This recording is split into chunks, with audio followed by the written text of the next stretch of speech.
Você já se sentiu desprezado por alguém? Trocado? Quando isso acontece da parte de alguém que você já esperava um comportamento ruim ou duvidoso, você não liga muito. Não é assim? É ou não é? Você já estava esperando. Não tem gente que, pelo comportamento dela, você já espera o pior? Sim ou não? Agora, quando vem de uma pessoa que, no mínimo, tinha que ser grata, quando o desprezo vem de alguém que você não estava esperando, então não é só o desprezo, é a decepção. É uma mistura de vários sentimentos ruins, sim ou não? Agora imagina como é que Deus se sentiu quando o povo deu as costas para ele. A Bíblia diz, você já leu, quando a gente pega o Êxodo, quando Deus, ele aparece para Moisés, e ele fere o Egito com 10 pragas. Meu Deus, a água virou sangue. Sabe lá o que é isso? A Bíblia diz que haviam trevas tão espessas que dava para sentir. Você está sentindo a luz? A gente sente. Você imagina como é que estavam essas trevas? Dava para tocar, dava para sentir. Só que isso só acontecia com os egípcios. Com os hebreus não acontecia. Eles estavam protegidos. O povo viu isso. O povo via no palácio de Faraó, via na sociedade egípcia as pragas vindo, mas nas aldeias dos hebreus, na vila dos hebreus, tinha proteção. Meu Deus, eles se sentiam privilegiados. E aí quando saíram, o Faraó veio atrás, e o maior de todos os milagres até aquele momento, qual? Se tem uma coisa que eu queria ter visto é o mar vermelho abrir. Já pensou? O que sustentou aquela coluna de água de um lado e outro? Poder de Deus. E segurou até o último hebreu passar. Quando o último hebreu passou, fechou e acabou com o Faraó. Acabou com os cavaleiros de Faraó. Meu Deus, que coisa extraordinária. Aí Moisés vai e Deus o chama para ir ao Monte Sinai,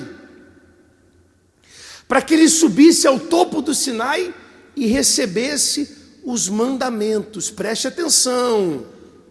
Agora tinha que transformar milhões de escravos em uma nação poderosa. E é fácil?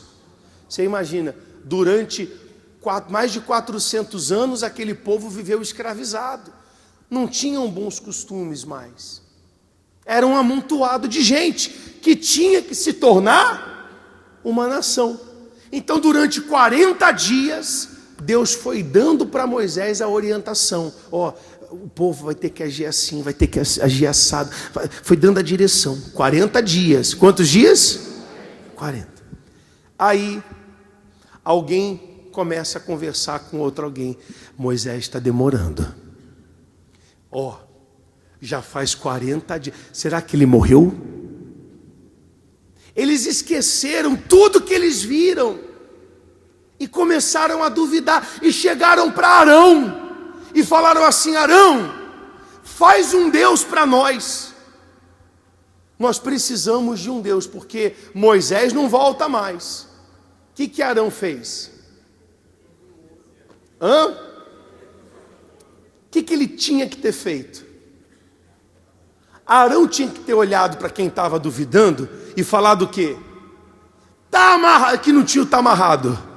Mas ele tinha que ter falado: está amarrado, está repreendido. Vocês estão com a cabeça onde? A gente acabou de sair do Egito. Pessoal, o Egito era a potência da época, potência mundial da época. Era a nação mais desenvolvida da época. Olha o que Deus fez. Deus humilhou Faraó, humilhou o Egito. E agora o povo queria um outro Deus. Arão fala assim: me dá o ouro de vocês, porque nós vamos preparar um bezerro. Ouro. Quem tem aliança de ouro? Você tem aliança de ouro? Ou tem uma peça de ouro? Quem tem? Foi barato? Hã?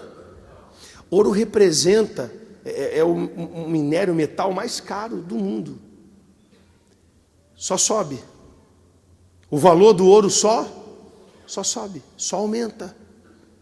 Representava a vida deles. Não puderam esperar 40 dias. Um povo que esperou 400 anos não conseguiu esperar 40 dias. Deus falou assim: Moisés, vai lá, desce lá, a coisa desandou. Esse povo é de dura cerviz, ô povo cabeçudo, vai lá. Aí a gente fala assim: poxa, bispo, tá amarrado, né? Povo doido, povo maluco. Mas hoje em dia as pessoas fazem a mesma coisa. Entenda, bezerro de ouro não é necessariamente uma peça de ouro. O bezerro de ouro para muita gente é o marido, é a esposa. Repete comigo: bezerro de ouro é qualquer coisa e qualquer pessoa que tome o lugar de Deus. Ponto. Se eu escolho o pecado mais do que a Deus, aquele pecado é o quê? É um bezerro de ouro. Eu levantei para mim. Se eu escolho a mágoa mais do que a Deus, aquela mágoa é o quê? É um bezerro de ouro. E olha o que Deus fala em Jeremias. Olha que coisa forte. Jeremias 2, versículo 11. Leia alto. 2:11. Houve alguma nação que trocasse os seus deuses, ainda que não fossem deuses? Aqui Deus está falando para o povo. É uma pergunta: tem alguma nação que trocou o seu Deus, mesmo que não são deuses? Tem gente que ela está apegada ao que é errado, ao que faz mal, e ela não abandona aquilo. É isso que ele está falando, que Deus está falando. Houve alguma nação que trocasse os seus deuses, ainda que não fossem deuses? Todavia, o meu povo trocou a sua glória por aquilo que é de nenhum proveito. Tem gente que está trocando. Ela troca a glória de Deus, ela troca o Espírito Santo, ela troca a vida dela com Deus por aquilo que não é de nenhum proveito, por besteira, por bobagem. Você vê que tem gente que qualquer coisinha que acontece, ou até coisona, não precisa ser só coisinha não, às vezes é um problema sério, e ela se afasta de Deus. Qualquer coisa que acontece, vem um pensamento. Eu atendi uma moça que disse isso, problema no casamento. Ela falou assim: bispo, tem hora que eu não tenho nem mais vontade de vir para a igreja, porque o meu marido, né? Quer dizer, a vontade de vir para a igreja é só por causa do marido. Eu não tenho que vir na igreja só por causa de problema, não. Porque se o que te une a Deus são problemas, você só consegue orar quando você tem problema. Então você está com problema. A tua vida espiritual é um problema. O que me une a Deus não pode ser problema, não. Eu tenho que orar por prazer de estar na presença dEle. Amém? Amém? Eu tenho que orar por prazer de estar na presença do Pai. Não tem gente que a gente tem prazer de conversar? Tem ou não tem? Agora tem gente que quando abre a boca, não é? Você não gosta de estar na presença de algumas pessoas. Não tem gente fofoqueira, não tem gente que é ácida, que é tóxica. Você gosta de estar na presença dela? Poxa, estar na presença de Deus é glorioso. E tem gente que troca a presença de Deus por causa do celular. Hoje os celulares têm aqueles contadores de quantos minutos você fica em cada aplicativo. Sim ou não?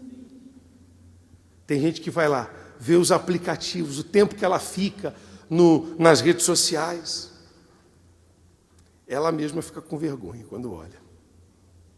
Porque você diz, eu vou ver só uma coisinha, e daqui a pouco vira outra. Daqui a pouco você passou horas ali, e quando você vai orar, é 2 minutinhos de oração, deitado na cama, coberto, já quase dormindo. Sim ou não? Pai, nosso acesso nos faz, seja no teu reino, seja feita a tua vontade na terra como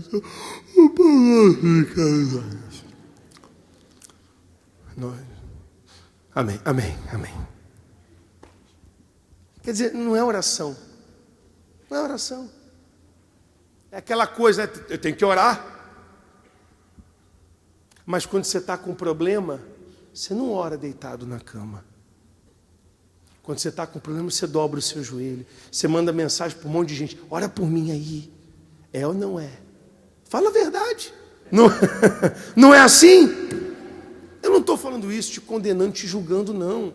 Eu quero que você tenha consciência de como Deus se sente quando Ele é trocado. Ele diz assim, versículo 12: espantai-vos disso, ó céus, horrorizai-vos, ficai verdadeiramente desolados, diz o Senhor, porque o meu povo fez o quê?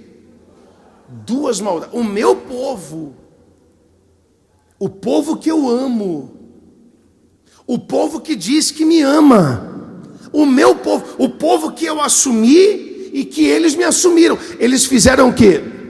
2 maldades. A mim me deixaram um manancial de águas vivas.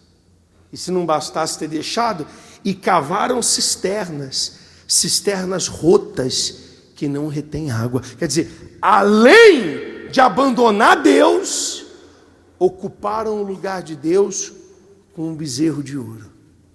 Ocuparam o lugar de Deus com uma água suja.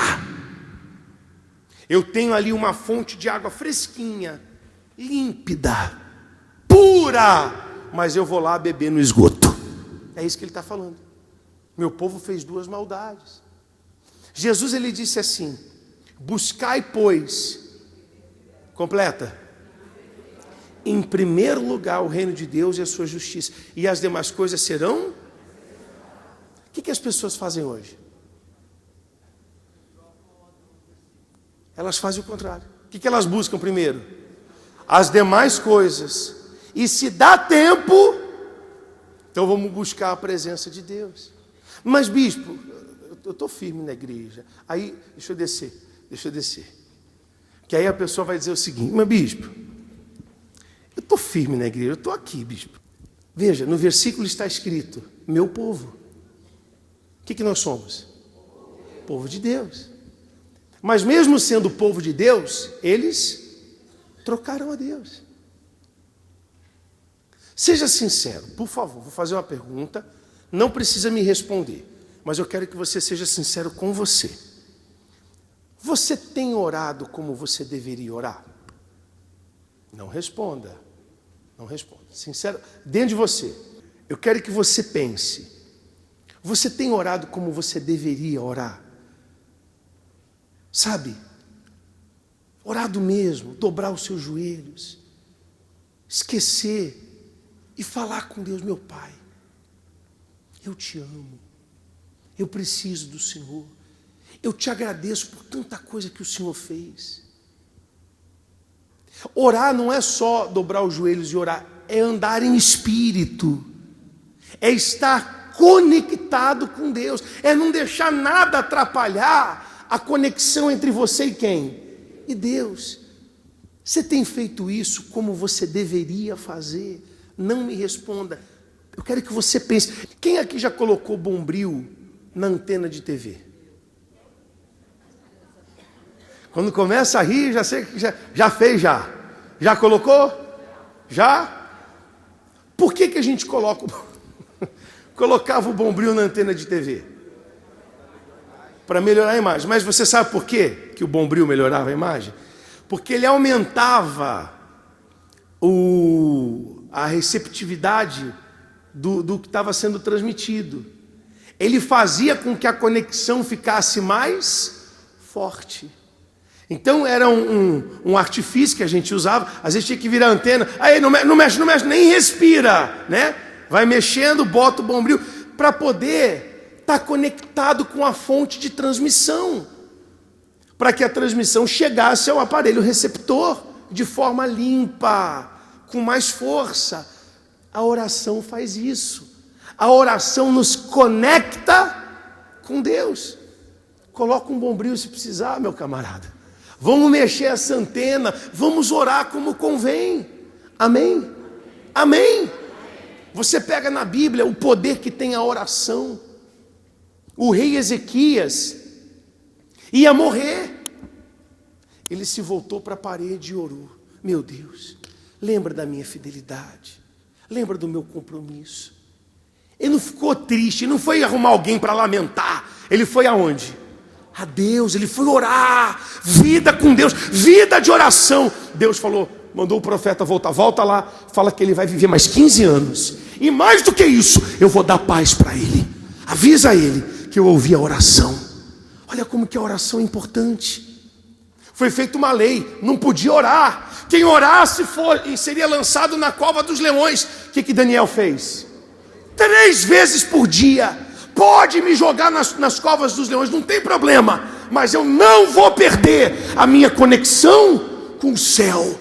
Eu não vou perder minha vida com Deus. Eu não vou trocar Deus por um bezerro de ouro.